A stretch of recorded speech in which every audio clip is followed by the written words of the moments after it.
We're gonna do a problem concerning rational and irrational numbers. The problem goes something like this. If you have two real numbers, okay, A and B, you have to prove there's a decimal representation that's in between A and B, meaning this. Let's see, first we'll draw a line down. Now let's say you have A and B real. What you're trying to prove is that there exist mn integers such that A and B is between m over 10 to the power n. That is just a decimal representation. Now, instinctively, we know this is true. Okay, any number can be represented as a decimal number. Not represented, approximated. You can't necessarily represent it accurately, but you can approximate it as close as you want. Now, this is the hint is that you have. The hint for this problem is that you use mathematical induction to show that n is less than 10 to the power n, for n to be a natural number. Now that is pretty obvious, but so I will not go around proving the mathematical induction, but it can be done very readily. It's a very short proof, short and obvious. If you're interested in doing the mathematical induction, which you should do if you're in a class and showing this to your teacher. But anyway, so but we'll skip that part and continue with the proof. The proof goes like this. Now, let's say you have, we consider the numbers b minus a, which is going to be positive, okay, which is bigger than 0. And then, of course, we consider the number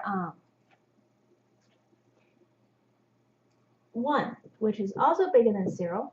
So then we claim that there exists a number n. This is again by the theorem that says if you have two positive numbers, then there exists a big enough n that multiplied by 1 is going to be bigger than the other.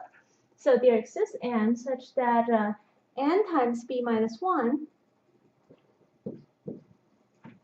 n times b minus a is going to be bigger than 1. Now to rewrite this, we have b minus a then is bigger than 1 over n, which is bigger than 1 over 10 to the power n. Well, that is because of this. Now that is, of course, intuitively obvious as well, because it's a whole lot bigger than that. So then the invert, the reciprocal is then going to be much less. Okay, so far so good. And then we'll rewrite this statement to be this. Then we have a is going to be less than a. We'll put a on this side. Okay, a plus 1 over 10 to the power n, then it's going to be less than b. Okay, that's the condition we'll live on. Now step 2, that's step 1, is we get to this point, which we'll need in a minute.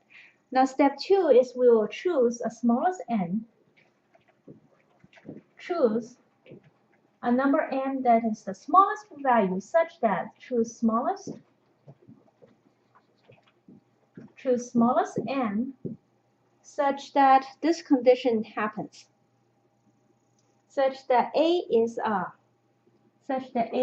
less than m over 10 to the power n. Okay, now that is always possible. We're going to more or less gloss over this argument, but in reality, we have recently proved a statement that says if you have a bunch of positive integers, then you will for sure have a smallest positive integer in that class of positive integers. Now, the class of integers doesn't have to be positive. It just has to be bigger than a set value. It can be 0 or it can be, some other value, positive or negative. As long as that's true, that proof still holds that you can take a smallest value in that class. So let n be all the values, the collection of n be all the values that's bigger than a times 10 to the power n. Then you can choose the smallest n. And of course, that's intuitively obvious as well.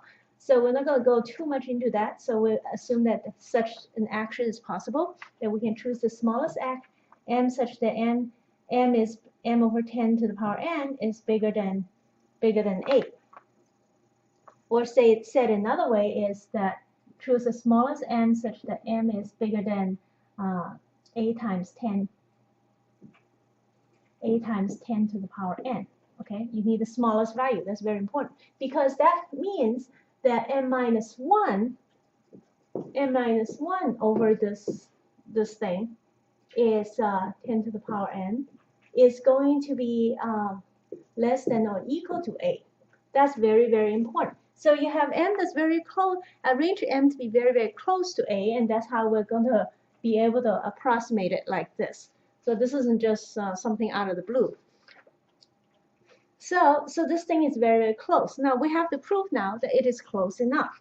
So what you do is, now you just do algebraic manipulation. You write this thing out, and then you have m over 10 to the power n minus, this is just algebra, high school algebra, I mean. Okay, you got that, and then you have m over 10 to the power n is less than equal to a plus that thing. And what is this? Now this thing right here, which we look at that is the same thing, okay, which is less than b. All right. Now at the same time, you notice this n over 10 to the power n is also bigger than a, so we'll write that out here. So to conclude this, to rewrite this sentence, if a less than m over 10 to the power n, and is less than b, and that concludes our proof. The solution then is to find some kind of a thing that is much smaller than the difference between the two real numbers, and then arrange this and then multiply this by a value such that it's very, very close to a. Okay, you choose m that you zoom right in next to a, and then prove after some tossing symbols around that this is good enough. Your choice is going to be sufficient. And that's it.